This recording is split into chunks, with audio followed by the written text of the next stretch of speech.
গাজীপুরের টঙ্গীতে পারিবারিক কলহের জেরে ছেলেকে গলা টিপে হত্যার ঘটনায় ৫ দিন পর রাজধানীর উত্তরার দিয়াবাড়ি এলাকার কাশবন থেকে মরদেহ উদ্ধার করেছে টঙ্গী পূর্ব থানা পুলিশ।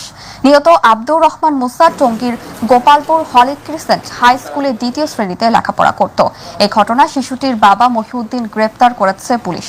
মহিউদ্দিন মাদারীপুর জেলার শিবচর থানার দণ্ডপাড়া ডুয়াটি গ্রামের সিরাজ মাতবরের ছেলে।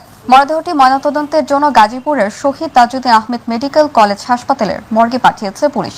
এর আগে গত শনিবার নিখোঁজ ছেলের সন্ধান চেয়ে টঙ্গী পূর্ব থানার সাধারণ ডায়েরি করেন মুসার মা শরীফুন্নেসা। তারপর থেকেই পুলিশের একটি দল শিশুটির সন্ধান শুরু করে। এ বিষয়ে গাজীপুর মেট্রোপলিটনের উপ পুলিশ কমিশনার আলমগীর হোসেন এক সংবাদ সম্মেলনে ঘটনাটির সত্যতা নিশ্চিত করে বলেন, এই ঘটনায় একটি হত্যা মামলা দায়ের করা হয়েছে। মহিউদ্দিনকে আদালতে পাঠানো হয়েছে। হ্যাঁ, আসামি দেখানো মতে সাক্ষীর উপস্থিতিতে আমরা